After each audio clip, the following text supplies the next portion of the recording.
Yo guys, what is going on? And welcome back to another episode of Premier League Talk. I'm sorry there wasn't one last week. I just had Champions League predictions to do, got a bit confused, and I might have forgotten. But anyway, we're back this week. Yeah, we had a crazy weekend in the Premier League this week. I mean, some really surprise results, some not so surprising, but still just incredible. I'm just going to get the results up because as usual, we run through all of the results before we then pick out 3 games to talk about. I've already got in my mind the 3 games I want to talk about. But yeah, let's start with Saturday. So obviously Villa demolished Newcastle 3-0 at Newcastle, at Villa Park, which was a huge result for Villa because they're in 6th. They're really making a push for Europe. And considering where they were at the start of the season, where they were bottom after however many games played, you have to say fair play to Unai Emery. He's really turned them around.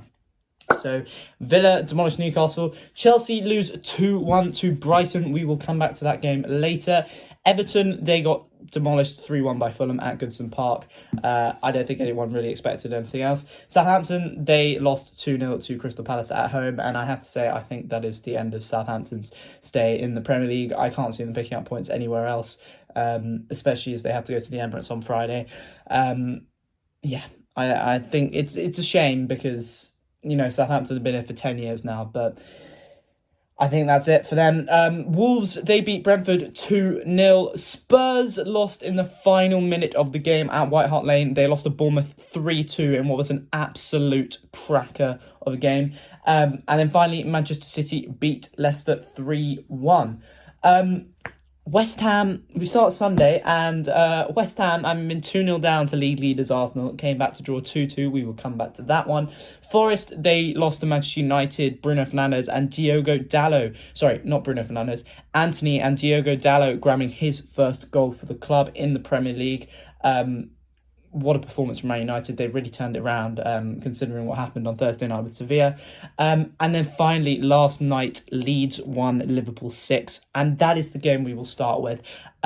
What a performance from Liverpool. First of all, I want to start Trent. He's just hit 50 assists in the Premier League. He got 2 last night. In 190 appearances. I mean, fair play to the guy, and he's only like 23. He's transformed the role of right back, and you have to give credit to him. But anyway, on to the team as a whole. This, I think, was Liverpool's best performance of the season. I know you can talk about Man United 7-0 and maybe Man City at Anfield earlier on in the campaign, but it was just a really complete performance. It was very reminiscent of the Liverpool we've seen under Jurgen Klopp in the past few years. You know, the constant pressing, the pressure just applied, the ruthlessness. Yes, Leeds did manage to get 2 minutes after the break, but it was still a phenomenal performance from Liverpool. And you have to hold your hands up and say, fair play, because it's something we haven't really seen from them this season. And you know what? They're 8th. And I don't know how many points they are off. Let me just check how many points they are off the top 4. They're 8th, and they are only 9 points off the top 4, and they have played an equal amount of games with Newcastle. So top 4 is still a bit of a reach, but if they play like that for the rest of the season, then who knows? I mean, it was a phenomenal performance from Liverpool. Klopp himself said it was their most complete performance of the season, so you have to hold your hands up and say fair play. Leeds, on the other hand, they now sit in 18th, I believe, still. No, they remain in 16th on 29 points.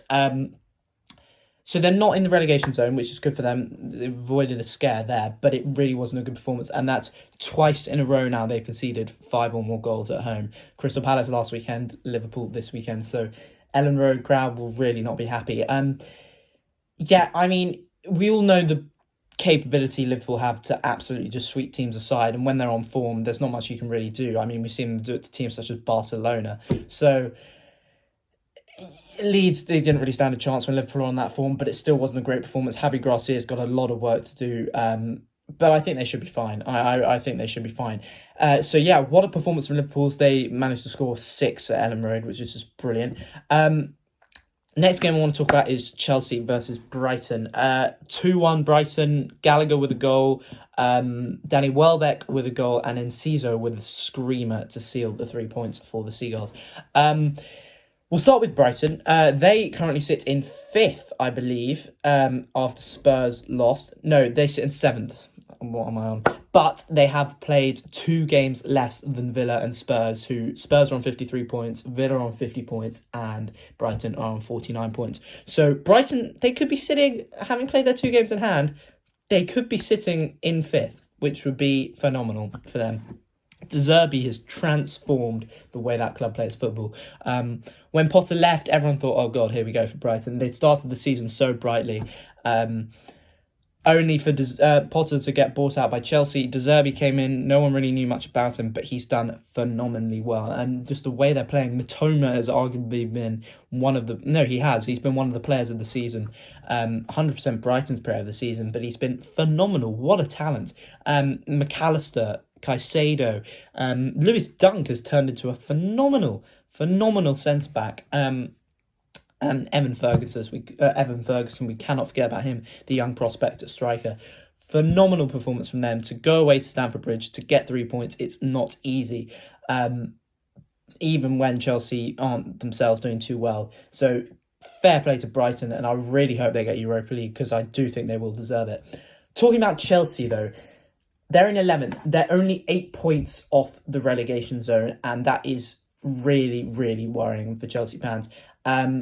They played the same amount of games as everyone below them, apart from West Ham. But it's really, really, really not looking great for them. Again, Lampard's lost 3 in a row now. I mean, Wolves, I don't think anyone expected them to win. He had 2 days to prepare a team for that one. Real Madrid, no one expected them to win. But Brighton at home, I think that would have been a game where he would have at least been expected to get a point out of. It's not looking good. Let's be clear, they're in no danger of going down, at least I believe, because they're just not. But they've got Real Madrid again tonight in London, which would be very interesting to see what happens in that game. I think Chelsea are down and out after that 2-0 loss, but still, you never know.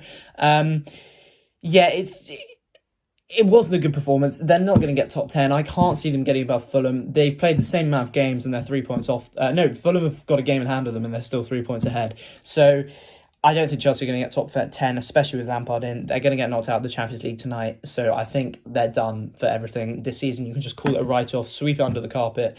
They need a major clear out in the summer, and that's it. You move on. But yeah, Brighton managing to pick up all 3 points at Stamford Bridge.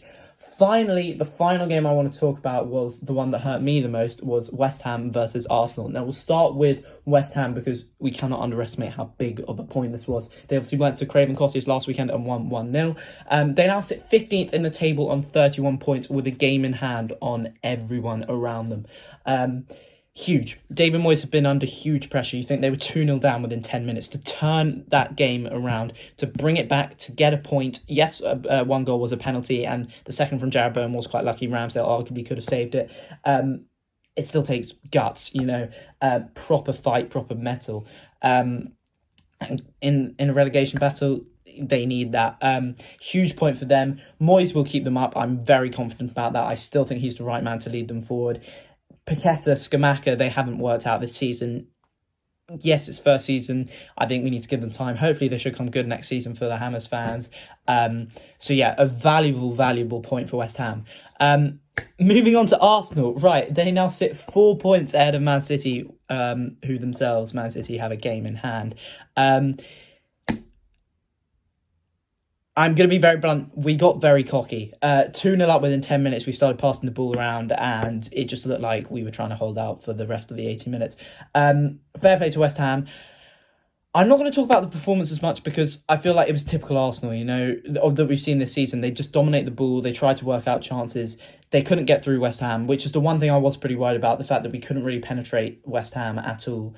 I thought Fabianski had a decent game, but Jesus nearly scored. Saka obviously missed a penalty, but I'm not going to blame that at all because we know how pressurising that is. And other players have done it at that level, have missed pens. So, yeah. The thing I want to talk about is people saying, right, this is it.